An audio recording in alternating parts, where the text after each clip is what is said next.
Alors bonjour à tous, je vais commencer par dire quelques mots au nom de la direction de Faire Carbone. Donc on a préparé ça avec Sylvie et Patricia. D'abord, je voudrais vous remercier tous d'être présents, d'être venus à Valpré. Et j'aimerais aussi remercier, enfin nous aimerions remercier Perrine qui a permis cette organisation, également Claire et l'US 1502. Donc, qui se sont occupés de manière magistrale de l'organisation de cet événement. Donc, l'objectif général de Faire Carbone, c'est d'évaluer la contribution possible et souhaitable des écosystèmes continentaux à l'atteinte de la neutralité carbone. Je suis très content d'être ici et nous sommes très contents d'être ici pour ce séminaire de démarrage, pour ce programme qui est, on trouve enthousiasmant, et également à ce moment de démarrage avec toute la communauté qui va pouvoir contribuer à ce nouvel objet qui est un PEPR. Alors, qu'est-ce que c'est qu'un PEPR? On s'en lançait il y a quelques années, on ne savait pas vraiment. Alors maintenant, je ne sais pas si c'est mieux défini, mais en tout cas, on a compris quelques aspects. Donc, c'est quelque chose qui est au service de la communauté, qui doit animer la communauté intéressée par l'étude scientifique du carbone dans les écosystèmes continentaux et qui doit avoir des impacts au-delà du champ purement universitaire. Alors, c'est pour ça qu'on est, on est très content à la fois d'avoir les projets qui ont été financés, projets ouverts, projets ciblés, dans le cadre de Faire Carbone, mais aussi présents ici des personnes qui représentent des structures, des programmes, des infrastructures qui travaillent dans le domaine, hein, puisque évidemment le domaine n'a pas démarré avec Faire Carbone. Il y a des travaux qui sont en cours depuis longtemps et donc on va pouvoir travailler ensemble en synergie. Aussi très important qu'il y ait des membres du comité des porteurs d'enjeux qui aient pu venir et être ici pendant ce séminaire de démarrage. Parce que si on veut avoir un impact au-delà du champ purement universitaire, il y a un grand besoin de discuter, travailler, co-construire en dehors de la communauté universitaire, évidemment. Donc les objectifs de cette réunion, c'est de créer des liens entre les différents projets, que vous voyez un petit peu tout ce qui est prévu dans le programme Faire Carbone, partager les objectifs, les enrichir et aussi élaborer des outils de notre animation collective. Donc ça, on verra ça notamment mercredi matin.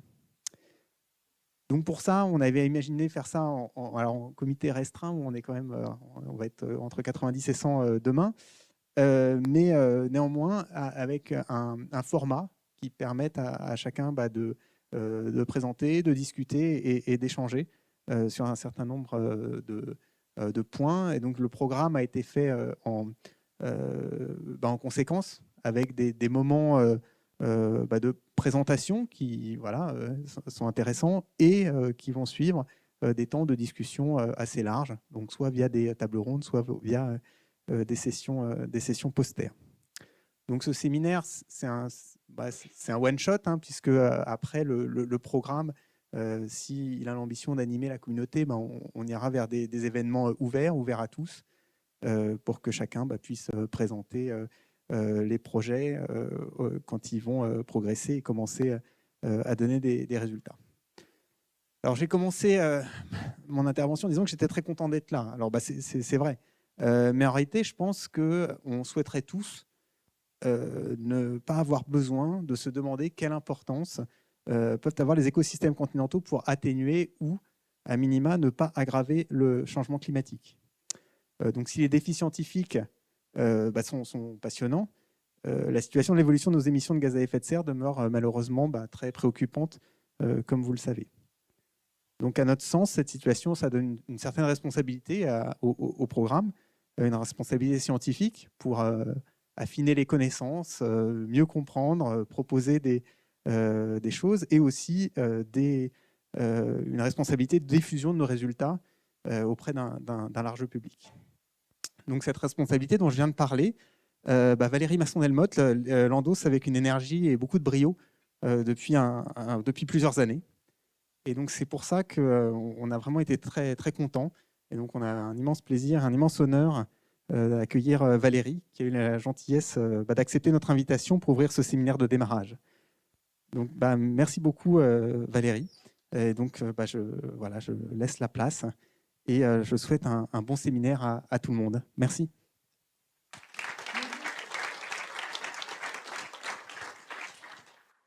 Bonjour et merci de me confirmer que tout fonctionne bien, que vous pouvez m'entendre et voir mes diapos.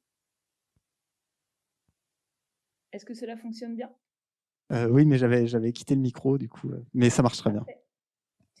Parfait, donc ce que je voulais, c'était partager avec vous les points clés des enjeux de transformation en soulignant le besoin de connaissances scientifiques sur la base du rapport de synthèse du GIEC, donc, qui a été publié en mars dernier, qui s'appuie sur 3 rapports spéciaux et les 3 rapports complets de 2018, 2019, 2021, 2022, dans lesquels on a consacré un rapport spécial entier au changement climatique et aux terres émergées, compte tenu des enjeux composites auxquels vous avez fait référence, mais également dans les rapports 2 et 3 de 2022, des chapitres dédiés aux enjeux pour les écosystèmes terrestres d'adaptation, mais également aux enjeux sur l'adaptation, la réduction des émissions de gaz à effet de serre liées aux écosystèmes terrestres et aux systèmes alimentaires. Et ce rapport de synthèse, moi je le résume en 3 volets. La gravité de la situation actuelle, c'est ce qu'on va regarder en premier. Compte tenu de l'ampleur des risques liés à chaque incrément de réchauffement planétaire en plus, l'urgence a changé d'échelle, ce sera la seconde partie. Et puis enfin, les leviers d'action qui peuvent permettre, de manière intelligente, de construire un développement qui soit résilient face au climat, qui préserve la biodiversité et qui construise des émissions net zéro de CO2. Ce sera la troisième partie de cette présentation. Alors, pour démarrer par rapport à la situation actuelle, j'aime bien en fait repartir vers quelques étapes majeures des sciences du climat, ici simplement depuis 1800. Donc des progrès dans les observations sur place et depuis l'espace, des progrès dans la reconstruction, la compréhension des climats passés, dans la compréhension des processus, dans la capacité à discerner sur les changements observés ce qui est dû à l'influence humaine sur le climat, l'évolution du cadre théorique, y compris pour comprendre les rétroactions, le fonctionnement de la machine climatique, l'avancée de la modélisation numérique, et puis le développement de services où la communauté scientifique co-construit avec des acteurs de terrain des informations pertinentes pour éclairer des choix. Et cette figure que j'ai montrée pour l'année de la physique, d'ailleurs, la semaine dernière, elle est issue du premier chapitre du rapport du groupe 1 du GIEC de 2021. Et en la regardant à nouveau à ma grande honte, je me suis rendu compte que la compréhension du cycle du carbone continental ne figure pas dans les dates clés qui ont été ici schématisées pour souligner les progrès des connaissances. Et donc j'espère que dans le cadre de votre projet, cela serait pertinent de faire émerger un certain nombre de recherches, de dates clés qui permettent de faire et qui ont permis de faire avancer cette compréhension. Si l'on regarde par rapport au premier rapport du GIEC en 1990 et puis en 2021, ce qui est frappant, c'est une formidable amélioration de la compréhension du changement climatique. L'influence humaine sur le climat qui était suspectée est maintenant un fait établi. On arrive à boucler le bilan d'énergie, le bilan du niveau de la mer. On a des avancées pour boucler le cycle du carbone à l'échelle planétaire. Des progrès dans les observations, des progrès dans la complexité des boucles de rétroaction prises en compte dans les modèles de climat et qui notamment, bien sûr, tiennent compte du cycle du carbone, mais avec encore des incertitudes profondes sur un certain nombre d'aspects. Et puis, à côté de cela, depuis les années 90, on vit tous avec une intensification des conséquences d'un climat qui change, avec une montée en puissance de l'action qui reste insuffisante, et avec une meilleure compréhension des multiples leviers d'action, mais pour lesquels on a encore besoin de faire avancer ces connaissances pour étayer la capacité à agir d'une manière la plus intelligente possible.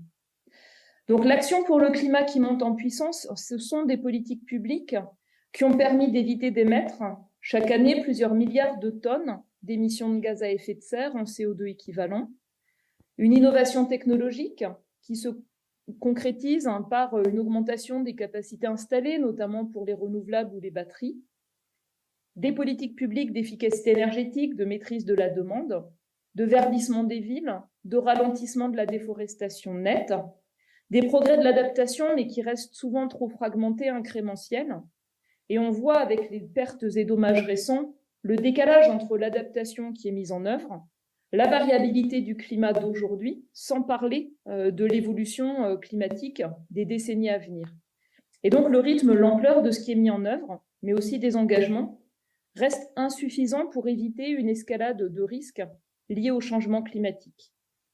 Alors, je l'illustre notamment ici avec l'évolution des émissions dans le monde de gaz à effet de serre qui continue à augmenter. Pour 3/4, c'est principalement lié à l'utilisation d'énergies fossiles. Le système alimentaire dans son ensemble pèse pour environ 1/3 des émissions mondiales de gaz à effet de serre.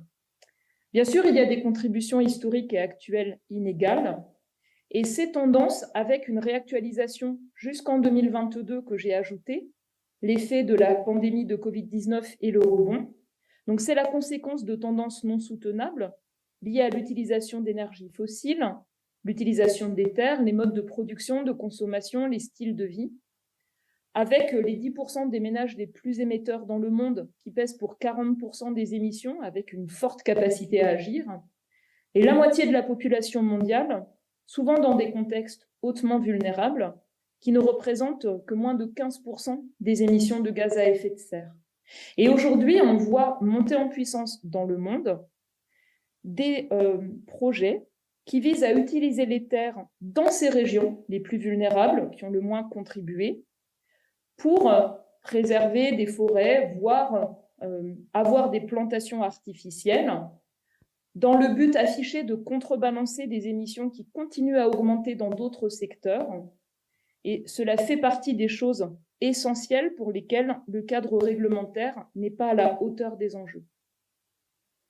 Donc il est maintenant sans équivoque que ce sont les activités humaines qui sont responsables de la hausse des gaz à effet de serre dans l'atmosphère, de l'accumulation de chaleur dans le système climatique, dont une des manifestations est le réchauffement de surface. Donc, sur la toute dernière décennie 2013-2022, il atteint maintenant 1,15 degré. Notre meilleure estimation est que par rapport à ce réchauffement observé, l'intégralité est due aux conséquences des activités humaines, avec l'effet réchauffant des gaz à effet de serre, en partie contrebalancé par l'effet refroidissant des particules de pollution. Sur la dernière décennie, des émissions de gaz à effet de serre qui conduisent à un effet réchauffant à la hausse, des politiques publiques pour améliorer la qualité de l'air, notamment en Europe, en Amérique du Nord ou en Chine, qui conduisent à rejeter dans ces régions moins de particules de pollution, donc c'est un facteur de réchauffement supplémentaire. Et d'une année à l'autre, l'influence humaine sur le climat, elle va être modulée par l'activité du soleil et des volcans, par la variabilité spontanée du climat, notamment les événements El Niño, La Niña. Cette année, on a un événement El Niño qui démarre, et donc dans les prochains mois, on va battre des records de température à la surface planétaire, puisque ça se superpose à cette tendance due à l'influence humaine. On a publié en 2023, en juin, une réactualisation des indicateurs clés de l'état du climat, donc depuis fin 2020 jusqu'à fin 2022. On a donc des concentrations de gaz à effet de serre dans l'air qui continuent à augmenter, l'effet net des activités humaines sur les flux de rayonnement au sommet de l'atmosphère qui continuent à augmenter, le déséquilibre du bilan d'énergie de la Terre qui s'accroît. On a également donc un niveau de réchauffement planétaire qui a augmenté et, encore une fois, principalement dû à l'influence humaine sur le climat, avec un réchauffement particulièrement prononcé sur les températures maximales au-dessus des continents, largement supérieures à la moyenne planétaire.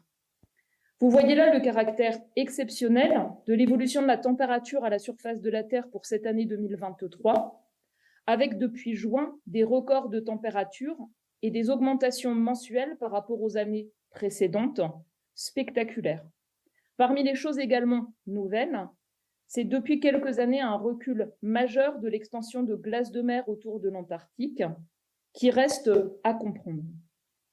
Globalement, on a des progrès dans nos capacités à observer et à comprendre les changements observés, avec des changements généralisés dans l'atmosphère et le cycle de l'eau, dans l'océan, dans tout ce qui touche à la cryosphère, avec notamment un One Planet Summit sur la cryosphère à Paris mi-novembre, qui mettra l'accent sur ces aspects, sur le cycle du carbone, le climat au-dessus des continents, avec donc une capacité à évaluer l'influence humaine sur le climat comme facteur contributeur ou principal de ces changements observés, par exemple l'augmentation du cycle saisonnier de la concentration atmosphérique en CO2 due à l'effet de l'activité humaine sur le climat via son effet sur la végétation et le cycle du carbone, mais aussi des données émergentes sur l'océan et le cycle du carbone océanique.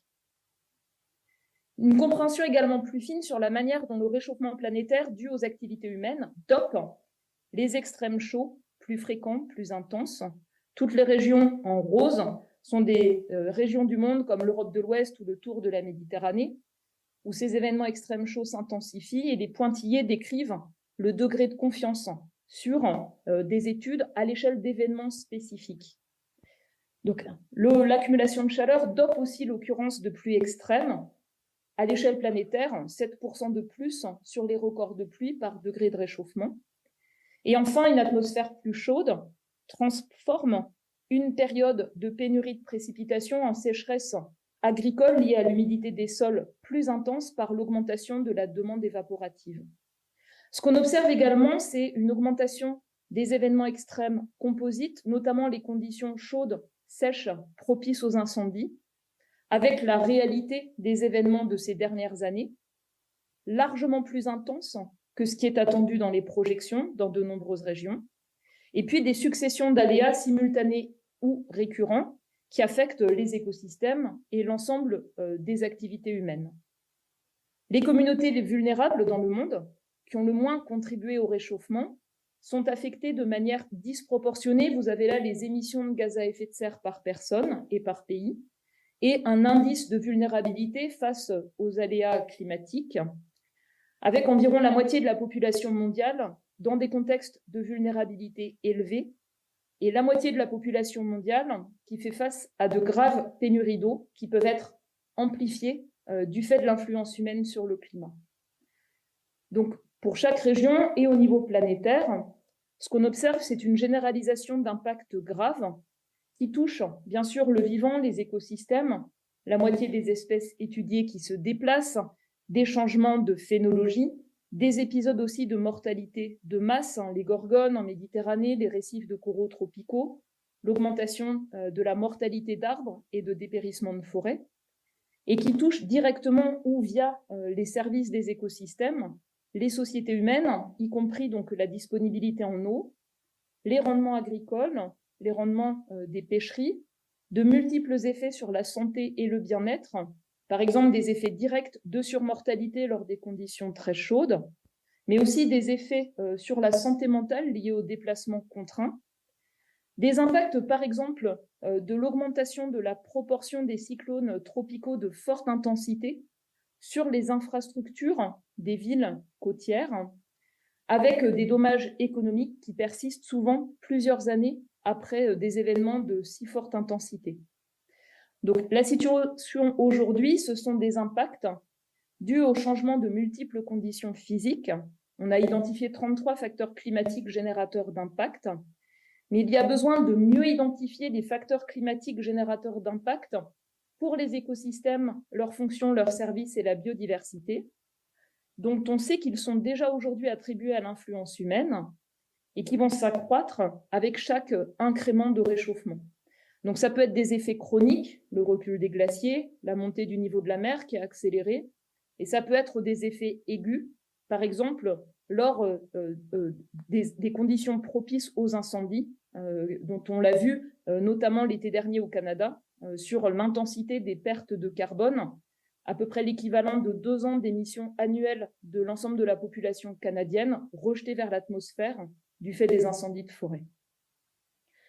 Donc, ce que montrent les rapports du GIEC, c'est que le monde plus chaud, différent, que connaîtront les générations actuelles et futures, va profondément dépendre des choix qui sont effectués maintenant et à court terme. Donc là, c'est le réchauffement à ce jour. Et c'est des trames narratives ici, donc 5 scénarios contrastés d'émissions de gaz à effet de serre, d'utilisation des sols, d'émissions de polluants, qui conduisent, illustrés ici sur la meilleure estimation de la réponse du climat, à soit une stabilisation du réchauffement en quelques décennies en cas de forte baisse d'émissions de gaz à effet de serre, soit sur la trajectoire intermédiaire qui ressemble le plus aux politiques publiques actuellement mises en œuvre, à dépasser 1,5 degré de réchauffement planétaire la prochaine décennie, 2 degrés autour de 2050, et être autour de 2,5 degrés à 3 degrés en fin de siècle. Et puis, les scénarios de très fortes émissions sont considérés maintenant comme moins plausibles, mais on ne peut pas les exclure. Et une réponse du climat au-delà de la plage la plus plausible ne peut pas non plus être exclue. Et donc, on peut aussi explorer de manière approfondie ce qu'impliqueraient des scénarios de très fort réchauffement en fin de siècle. Donc, c'est une introduction entre le climat d'aujourd'hui et les futurs possibles, avec un point clé qui est sur la réponse du climat du cycle du carbone, cette relation étroite entre le cumul des émissions de CO2 mondiales et le niveau à venir de réchauffement planétaire. Donc, dans l'état actuel des connaissances, si on met les émissions de CO2 virtuellement à zéro aujourd'hui, on n'a quasiment pas de réchauffement supplémentaire. On peut avoir une incertitude liée à l'ajustement des écosystèmes et de leur capacité à stocker du carbone, et on a besoin d'avoir davantage de connaissances sur cet aspect-là. Cette relation, elle est ici présentée à horizon 2050, parce qu'au-delà de 2050, en cas de fortes émissions de gaz à effet de serre, l'incertitude sur la réponse des puits naturels de carbone et leur perte d'efficacité augmente l'incertitude sur la relation émission-niveau de réchauffement planétaire.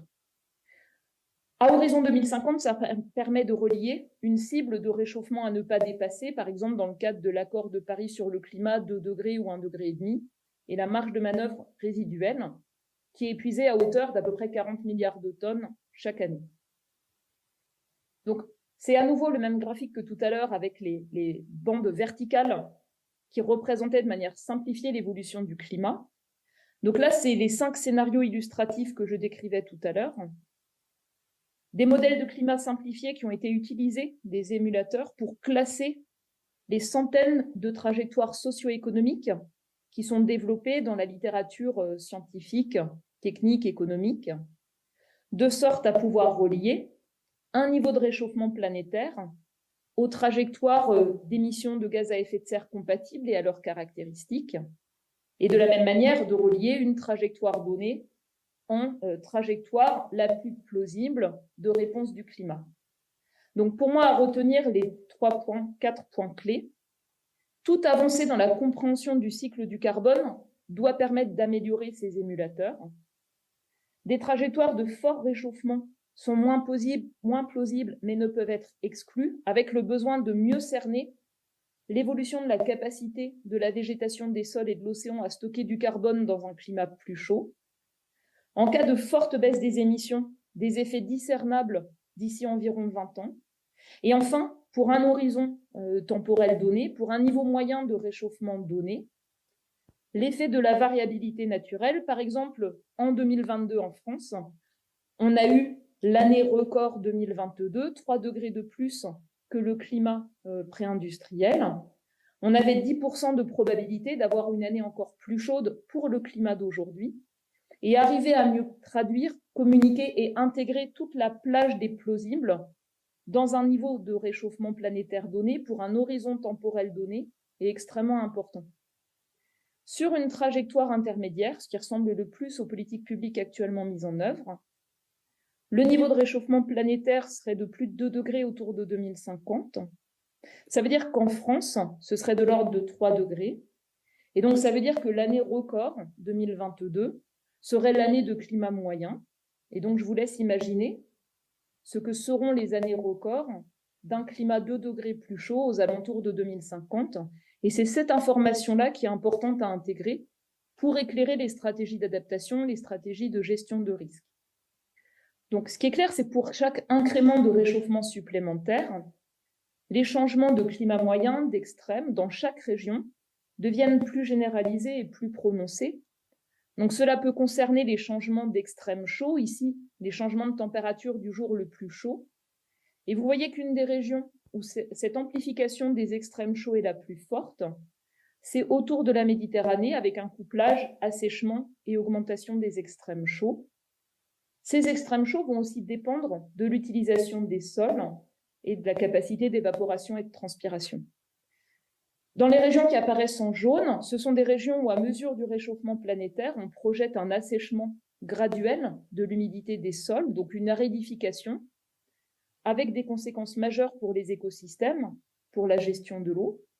Et enfin, même dans les régions qui s'assèchent, on projette une augmentation de la fréquence et de l'intensité des épisodes de pluie extrême, avec le besoin de mieux caractériser, notamment pour la végétation et les sols, la capacité à stocker du carbone de manière durable avec ces conditions climatiques qui vont changer. Dans le rapport du groupe 1 du GIEC, il y a un chapitre dédié au cycle du carbone et notamment à la réponse des puits de carbone, d'une part aux émissions de CO2, qui va les augmenter, mais aussi au changement climatique, dont on évalue que ça va entraîner une baisse d'efficacité des puits de carbone océaniques et terrestres. Cette évaluation, elle est aujourd'hui confrontée à des connaissances qui évoluent rapidement.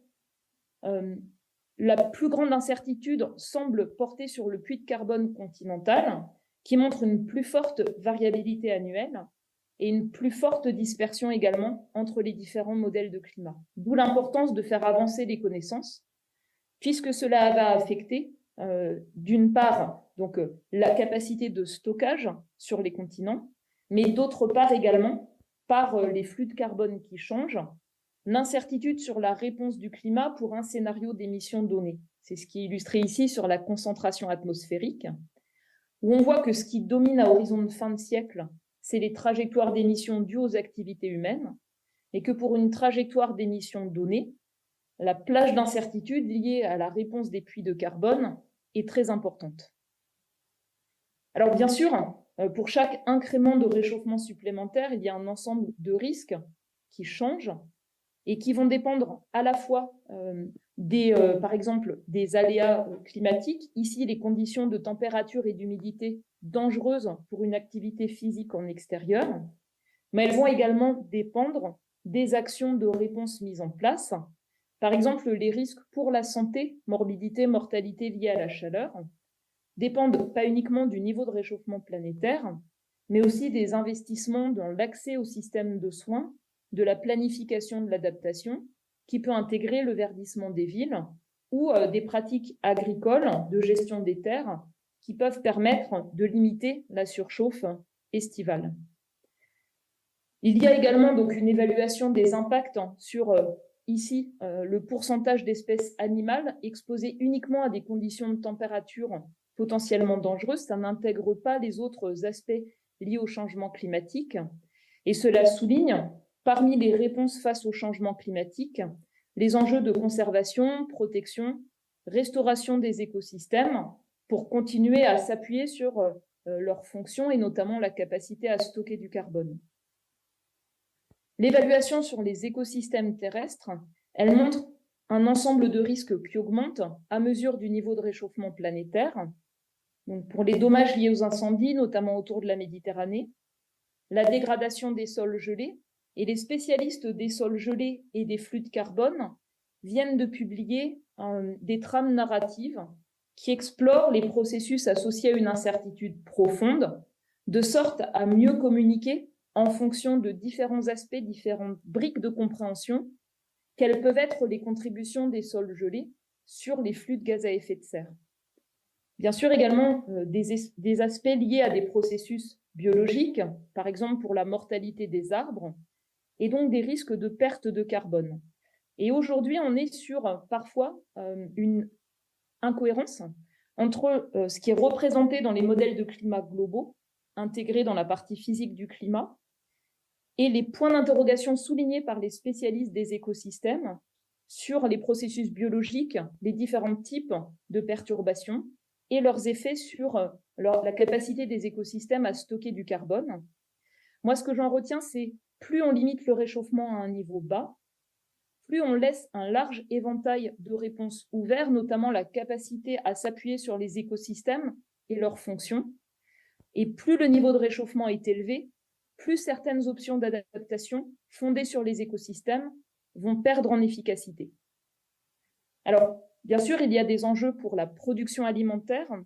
C'est représenté ici pour les rendements du maïs en fonction du niveau de réchauffement planétaire, avec les risques de perte de rendement représentés en violet, des risques également pour le potentiel de prise de pêche soutenable, avec déjà une baisse observée dans les régions tropicales.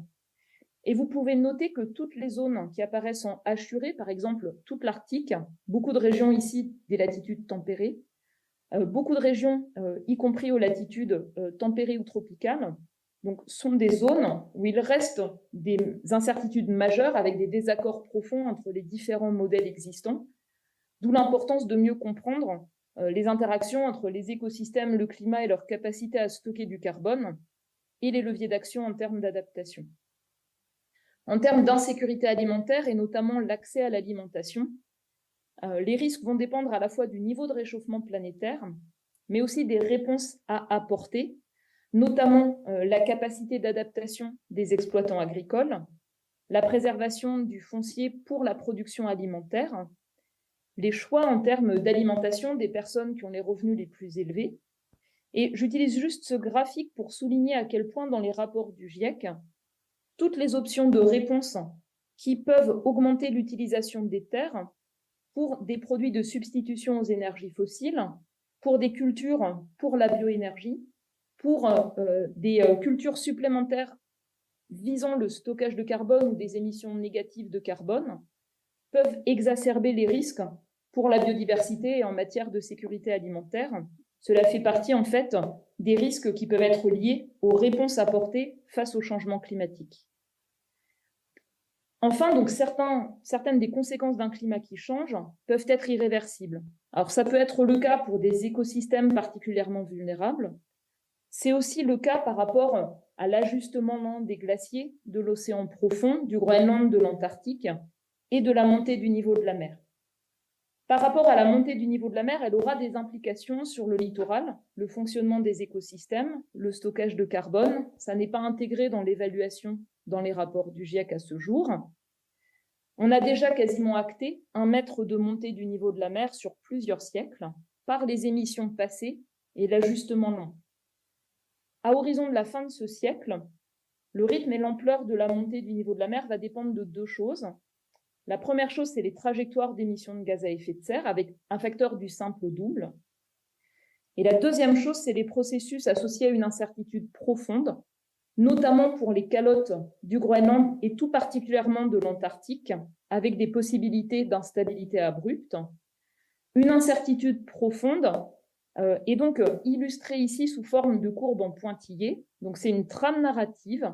Si les processus associés à une incertitude profonde se déclenchent, quelle serait la trajectoire de montée maximale et donc de risque maximum?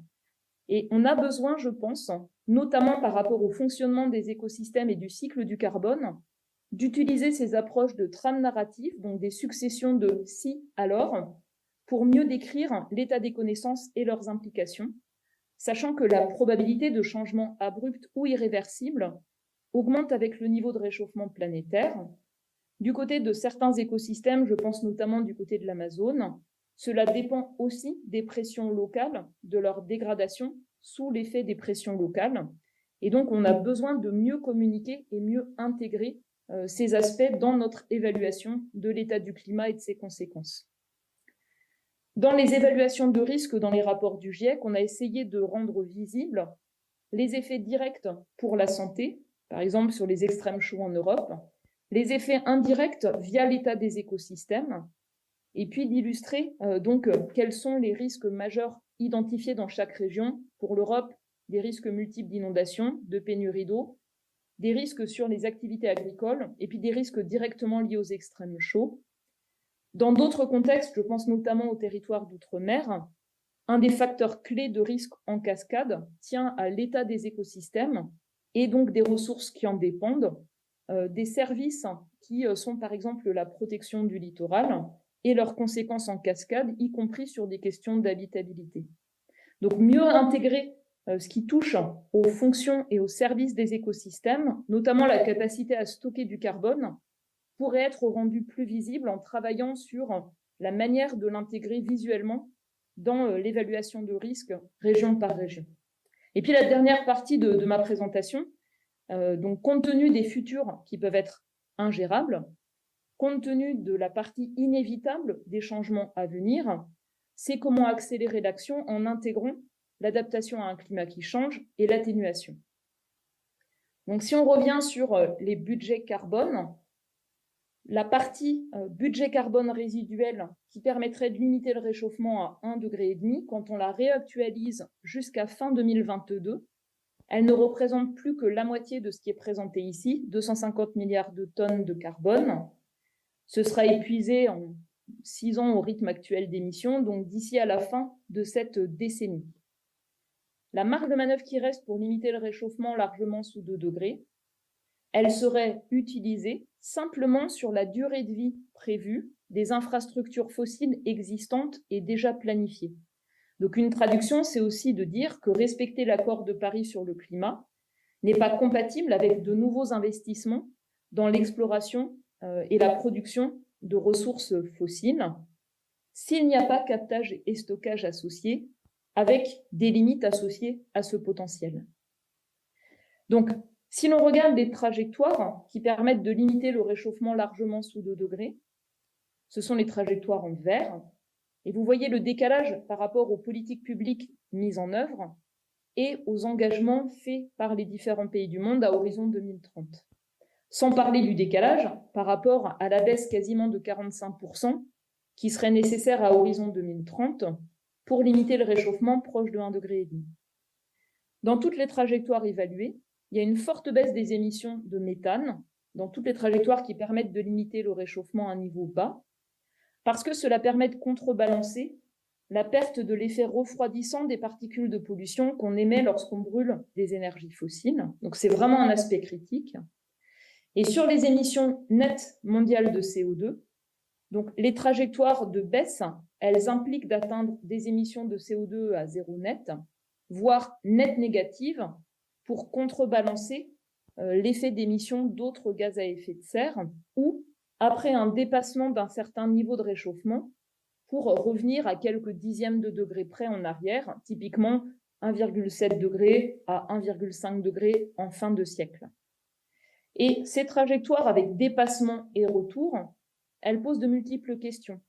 Quels risques supplémentaires pendant la phase de dépassement et quel déclenchement d'effets irréversibles, par exemple pour des écosystèmes particulièrement vulnérables, riches en biodiversité, riches en carbone, et sur la capacité de revenir en arrière, donc par le déploiement à grande échelle de méthodes d'élimination de CO2, quel coût, quelle demande en énergie, en matériaux, en terre, quelle faisabilité, soutenabilité et quels risques supplémentaires liés à ce type de réponse à grande échelle. À horizon 2030, la bonne nouvelle, c'est qu'il y a sur la base des solutions qui ont été évaluées, donc un potentiel technique qui pourrait permettre de s'adapter à un climat qui change et de diviser par 2 les émissions mondiales de gaz à effet de serre. Et sur ce potentiel à court terme, il y a en gros 3 grandes catégories d'actions pour l'atténuation. Ce qui porte sur de l'innovation technologique, par exemple les énergies renouvelables ou des pratiques plus efficaces. Il y a ce qui porte sur le fait de s'appuyer sur les écosystèmes, leurs fonctions et leurs services, notamment sur tout ce qui porte sur l'utilisation des terres, le système alimentaire, la gestion de l'eau. Et enfin, il y a tout un volet qui porte sur l'efficacité et la sobriété, donc la maîtrise de la demande, éviter des demandes en énergie, faire évoluer la demande alimentaire en augmentant la part de protéines végétales. Cela fait vraiment partie des leviers d'action abordables et efficaces, mais qui posent des questions profondes sur la capacité à les déployer. Donc, si l'on regarde l'ensemble des systèmes, donc énergie, système alimentaire, terre et eau, ville et infrastructures, santé, société et industrie, vous voyez aussi que certaines des réponses, le verdissement des villes, les agrocarburants, la substitution, par exemple, des matériaux de construction, font exercer des pressions croissantes sur l'utilisation de la biomasse. Donc, éviter d'ajouter des pressions supplémentaires, ça peut être faisable en s'appuyant au maximum sur la maîtrise de la demande. Et si l'on regarde le potentiel de réduction d'émissions dans le système alimentaire, c'est quasiment la moitié. Dans le bâtiment, c'est quasiment les 2/3, donc qui sont vraiment liés au fait d'éviter des demandes en énergie, en protéines animales, en utilisation des terres, en eau, en matériaux non renouvelables, par des stratégies qui permettent de rendre accessibles des styles de vie sobres en carbone.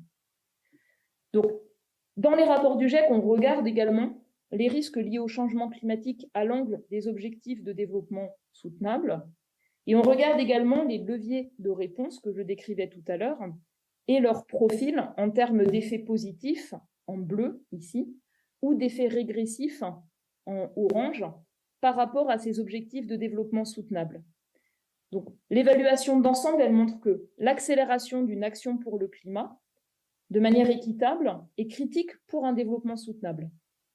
Par contre, la mise en œuvre des portfolios d'action doit tenir compte des co-bénéfices et des possibles effets indésirables avec des politiques publiques pour les minimiser au maximum.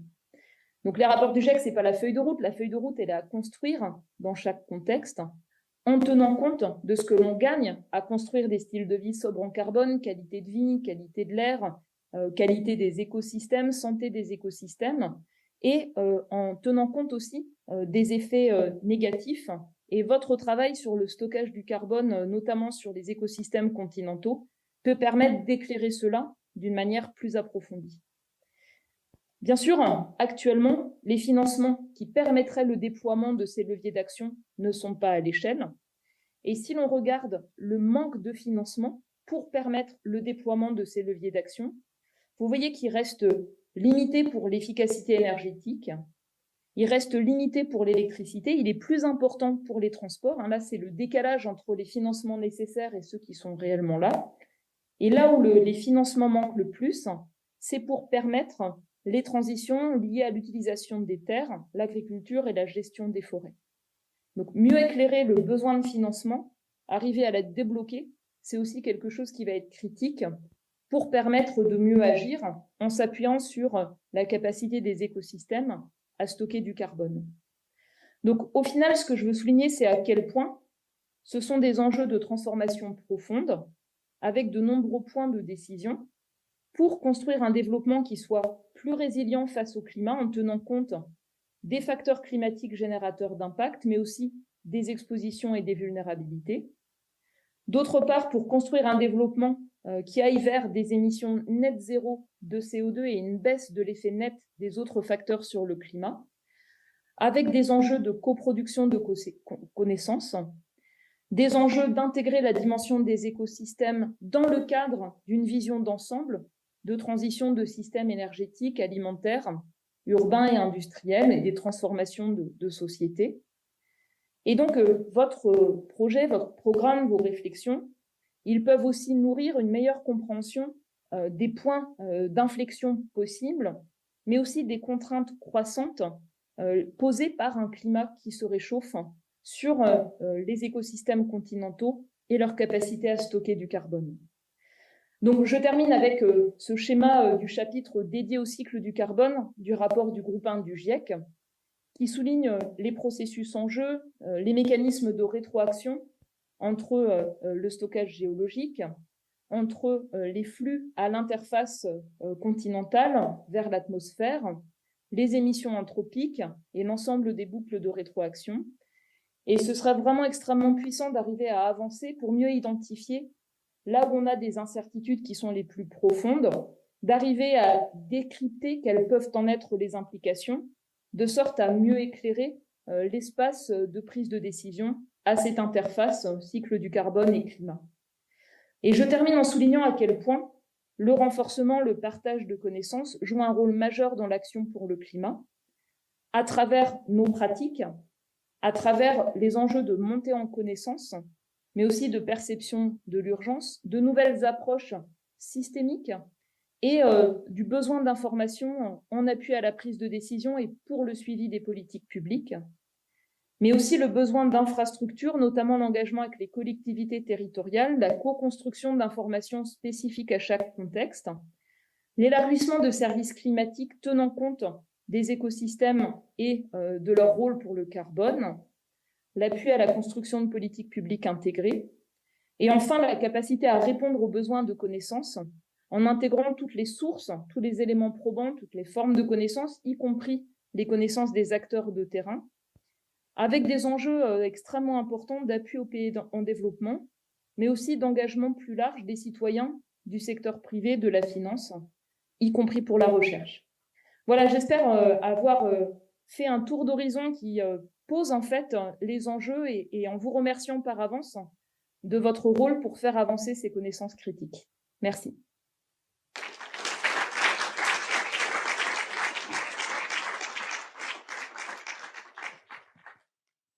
Merci beaucoup, Valérie, pour votre intervention qui était très, très claire, très inspirante. Et je pense qu'il a vraiment très bien lancé le séminaire de démarrage. Donc, on a du temps pour une quinzaine de minutes de questions. Donc, si vous avez des questions à poser, vous pouvez lever la main et donc on va faire passer les micros dans la salle.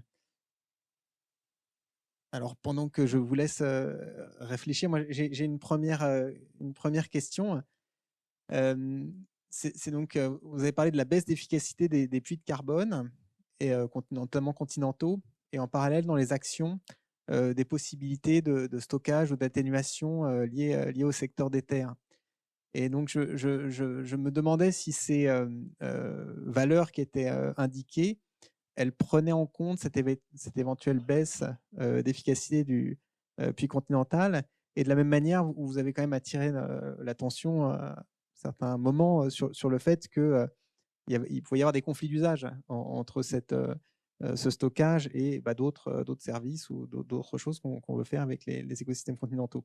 Et donc, est-ce que ces évaluations prennent ça en compte ou c'est vraiment un potentiel biophysique? Oui, donc le premier volet que je décrivais, il porte vraiment sur la réponse naturelle des écosystèmes, de la végétation, des sols et de l'océan, à la fois aux émissions de CO2 et à un climat qui change.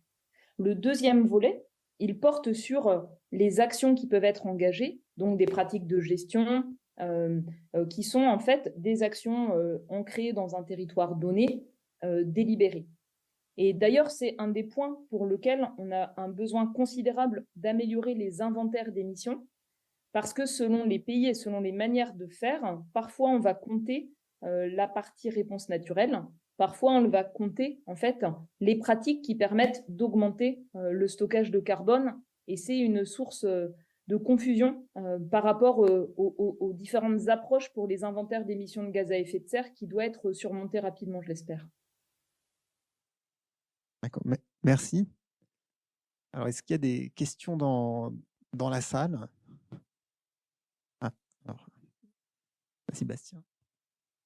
Pierre, bonjour Valérie, merci pour son intervention. J'aurais aimé savoir qu'est-ce qui nous permet aujourd'hui totalement d'exclure les scénarios du pire, puisque malheureusement, comme on le constate tous, chaque année, les émissions ne baissent pas globalement.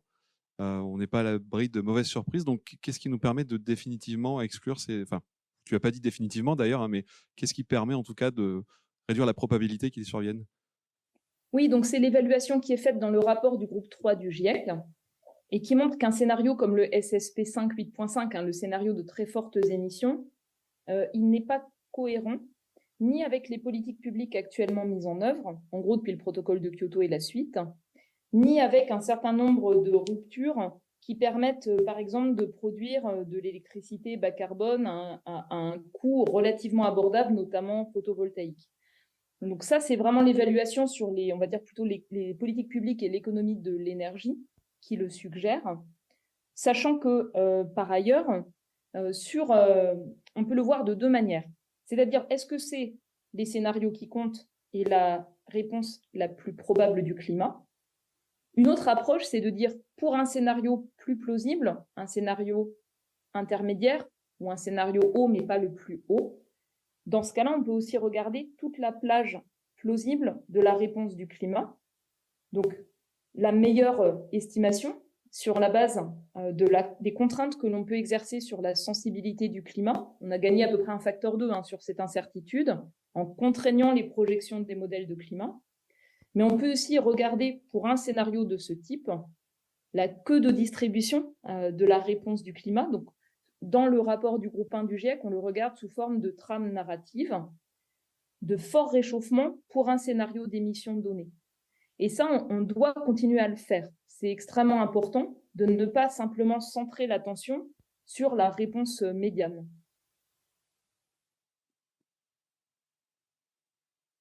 Ok. Alors, est-ce qu'on a une autre Je vais question? essayer de le dire en d'autres termes. Parfois, les scénarios d'émissions très élevées étaient présentés comme business as usual. Ce n'est pas le cas. Business as usual, c'est plus bas. Par contre, on peut les considérer comme des scénarios, le cas le pire, mais pas nécessairement le plus plausible. Et je pense que c'est important de le formuler d'une manière qui soit juste. Merci Valérie pour votre exposé très intéressant. Vous avez dit que les systèmes côtiers, à ce moment, ils ne sont pas encore très bien pris en compte. Pourtant, il y a beaucoup du carbone stocké dans ces systèmes-là. Donc, ça fait partie de l'incertitude ou bien est-ce que vous avez des estimations? Alors, ce que je voulais dire, c'est que dans les projections d'évolution du cycle du carbone et notamment de la réponse naturelle des puits de carbone, la partie côtière est peu représentée. Et elle n'est pas représentée en tenant compte des implications de la montée du niveau de la mer qui vont être multiples. Donc, ce qu'on a déjà sur la montée du niveau de la mer, donc 20 cm depuis 1900, un rythme qui a accéléré, qui est proche de 4 mm par an depuis les années 90, une accélération nette.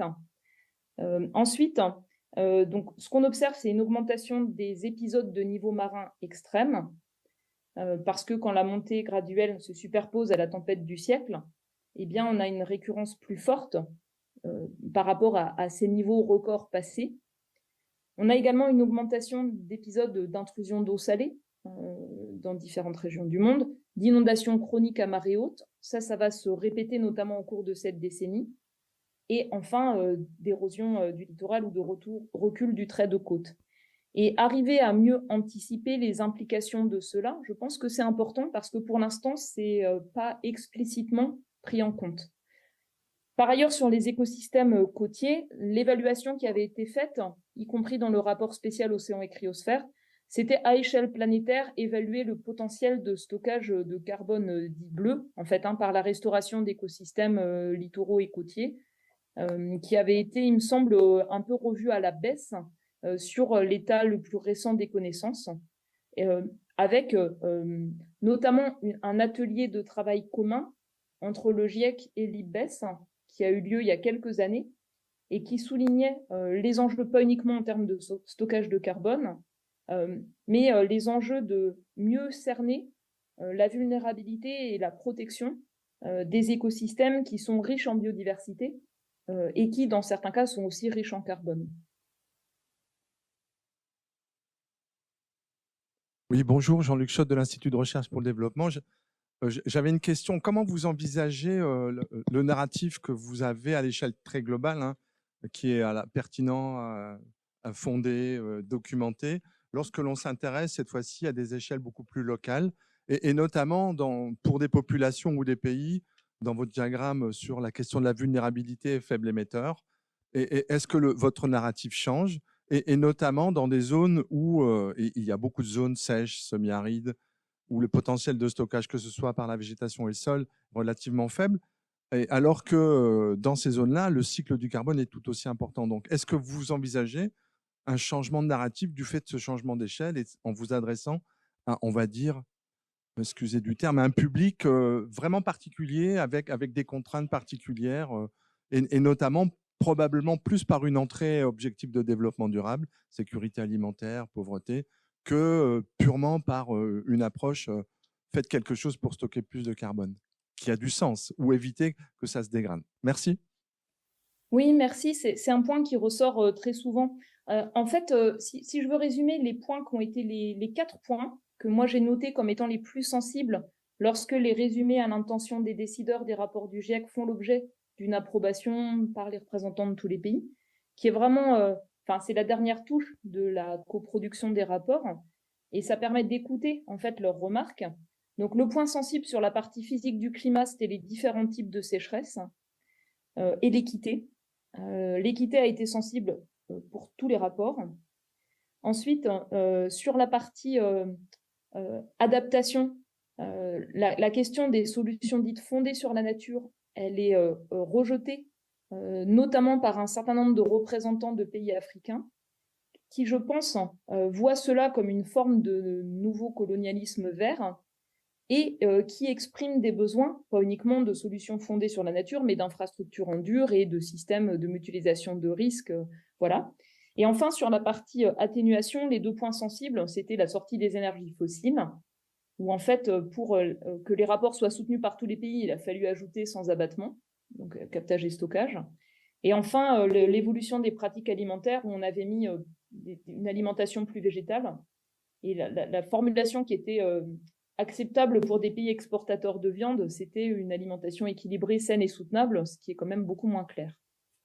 Donc, je pense que les narratifs ou la manière de se projeter dans les priorités et les capacités à agir ne sont pas les mêmes dans les différentes régions du monde, vous avez tout à fait raison. Et on peut lire, par exemple, le rapport spécial sur les terres, on peut aussi le lire à l'angle de comment renforcer la résilience de chaque région liée à l'utilisation des terres, quels sont les leviers d'action qui existent et quels sont les bénéfices dans de multiples dimensions, sécurité alimentaire, sécurité des lieux de vie, sécurité d'approvisionnement en eau, préservation de la biodiversité, capacité à stocker du carbone, etc. Donc je pense que, et ça c'est quelque chose qui mériterait d'être approfondi, notamment par des rapports centrés sur différents contextes régionaux, comme par exemple ce qui se fait autour de la Méditerranée, et qui ne prend pas les choses à l'angle climat, hein, mais qui prend les choses à l'angle de réponse intégrée à de multiples défis. Oui, ok. Bonjour, merci pour votre présentation. Donc Christophe Plomion, chercheur en écologie forestière et aussi pilote d'un autre PEPR qui travaille sur la transition des socio-écosystèmes forestiers. Alors j'aurais une question, j'aurais voulu savoir si c'était anecdotique ou pas, ce que j'ai entendu récemment de prévisionnistes qui travaillent sur en fait les prédictions décennales du climat et qui annonçait plutôt un refroidissement du climat dans les années 2070, si je me souviens bien. Donc des chercheurs du CNRS, est-ce que c'est quelque chose qui est envisagé, ce type de scénario ou pas? Alors je ne sais pas du tout à quoi vous faites référence. Donc dans les travaux qui se font sur la partie modélisation du climat, donc il y a les scénarios avec la réponse du climat à échelle planétaire, reflétés dans les rapports du GIEC, comme dans les travaux de l'Institut Pierre-Simon Laplace, du CNRM à Toulouse et les autres. Ensuite, il y a des prévisions qui sont initialisées par l'état actuel du climat. Donc, par exemple, l'Organisation météorologique mondiale rend régulièrement, tous les ans, une prévision à échelle de 5 ans. Dans certaines régions, il y a un potentiel de prévisibilité à l'échelle décennale. Alors, la chose que je peux décrire, c'est des travaux qui ne sont pas encore publiés, mais soumis, et qui visent, à l'échelle d'une région donnée, par exemple en France, à construire une trame narrative qui est voilà la projection médiane des modèles de climat. Maintenant, on va tenir compte des modes de variabilité qu'on ne peut pas prévoir aujourd'hui, à horizon, mettons, 2035-2040. Il y a un caractère aléatoire. Et donc, si la variabilité des courants marins de l'océan Atlantique Nord, la variabilité de la circulation atmosphérique autour de l'Atlantique Nord, si ces modes-là jouent, qu'est-ce que cela peut faire en plus des tendances dues à l'influence humaine? Et quel peut être le cas où ça joue dans le même sens au maximum? et quel peut être le cas où ça joue dans le sens inverse au maximum, et qu'est-ce que ça implique, par exemple, sur l'évolution des températures d'hiver en Europe. Donc là, on a des connaissances qui avancent dans cette direction-là. Mais par contre, des choses avec un refroidissement à horizon 2070, je ne sais pas du tout à quoi vous faites référence. Oui, c'était un contexte régionalisé, oui, sur la façade atlantique, exactement, avec des prédictions décennales. Alors, ce n'est pas des prédictions décennales, je pense que c'est en tenant compte des modes de variabilité. À mon avis, un refroidissement à horizon 2070, c'est plutôt dans un contexte de scénario très bas d'émissions, j'imagine. Plus largement, je pense que derrière nos points d'échange, on a la question de la construction d'une trame de référence pour l'adaptation. Donc le gouvernement français, par exemple, y travaille. Donc l'idée, c'est de dire on se met sur un scénario d'émissions intermédiaires. Qu'est-ce que ça donne dans le monde? Donc 2 degrés 2050, près de 3 degrés 2100. Qu'est-ce que ça donne pour la France? Donc le scénario médian, ce serait 3 degrés 2050, 4 degrés 2100. Et derrière ça, c'est arriver à fournir à différents horizons temporels toute la plage de la variabilité d'occurrence d'extrêmes plausibles. Et ça, c'est pas encore fait, c'est pas encore construit. Donc l'autre exemple que je vais donner, mais qui va dans le même sens, c'est sur l'évolution de la pluviométrie en hiver en France. Si on prend les tendances liées à l'influence humaine sur le climat, c'est une légère augmentation de la pluviométrie en hiver et à l'inverse, un assèchement en été. Mais quand on regarde l'ensemble des simulations qui tiennent compte de la variabilité interne du climat, en fait, l'incertitude est majeure. C'est-à-dire on n'arrive pas à discerner un signal dû à l'influence humaine dans les décennies qui viennent qui sortent de la plage de la variabilité naturelle. Et donc, on ne peut pas exclure d'avoir aussi des hivers plus secs. Et cette information-là, c'est-à-dire des grands ensembles de simulations qui balaient le spectre de la variabilité naturelle, en tout cas tel que simulé, c'est important pour ne pas construire des connaissances uniquement sur quelques simulations qu'on va ensuite régionaliser, mais qui ne balaient pas toute la combinaison influence humaine et variabilité naturelle. Et là, je pense notamment à ce que développe Christophe Cassou, c'est à ces travaux que je faisais référence tout à l'heure, sur l'évolution de trames narratives qui essaient d'explorer à différents horizons quels modes de variabilité peuvent jouer au maximum dans le même sens que les tendances dues à l'influence humaine ou dans le sens inverse. Et c'est tout ce spectre-là qui est nécessaire à intégrer dans une réflexion de gestion adaptative ou d'adaptation transformatrice.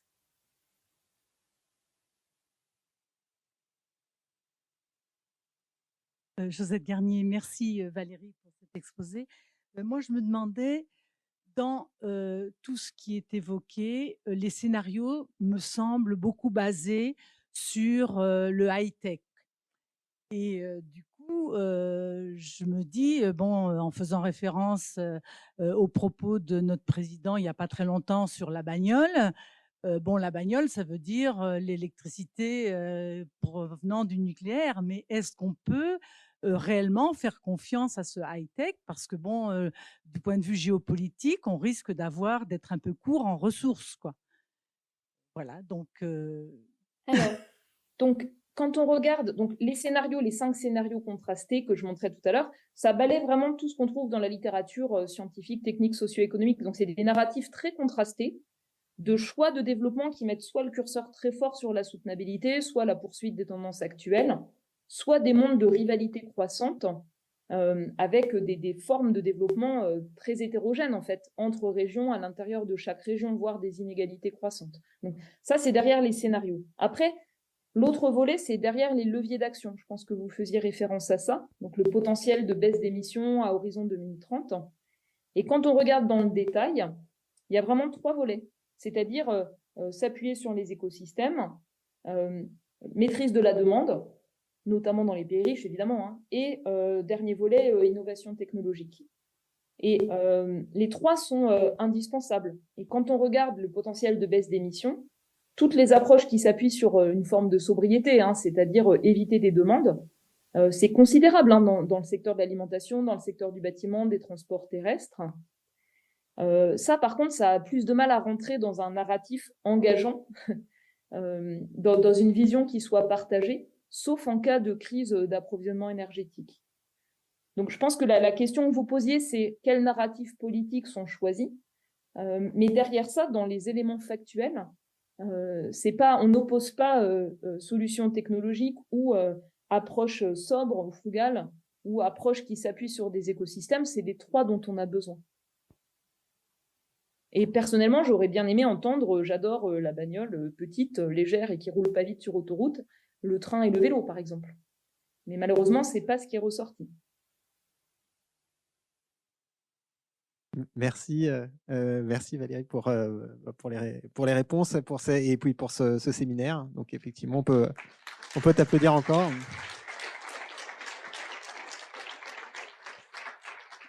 Je précise juste, donc j'ai fait référence en passant, mais quand on a identifié les 33 facteurs climatiques générateurs d'impact qui sont évalués dans la partie physique du climat, on s'est rendu compte que pour les écosystèmes, pour la biodiversité, c'était assez faible. Par exemple, la notion de vélocité climatique, elle ne ressortait pas explicitement.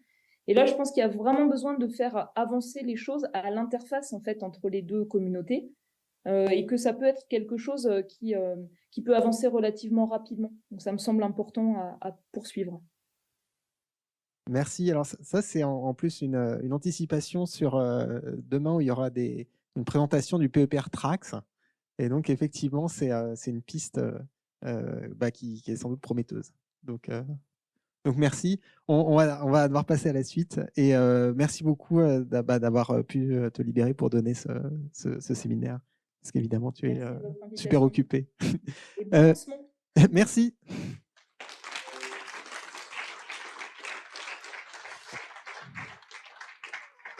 Alors du coup, j'ai été très mauvais pour garder le temps, mais on va quand même poursuivre. Donc Philippe, je te laisse la place. On va passer à la présentation des projets ciblés.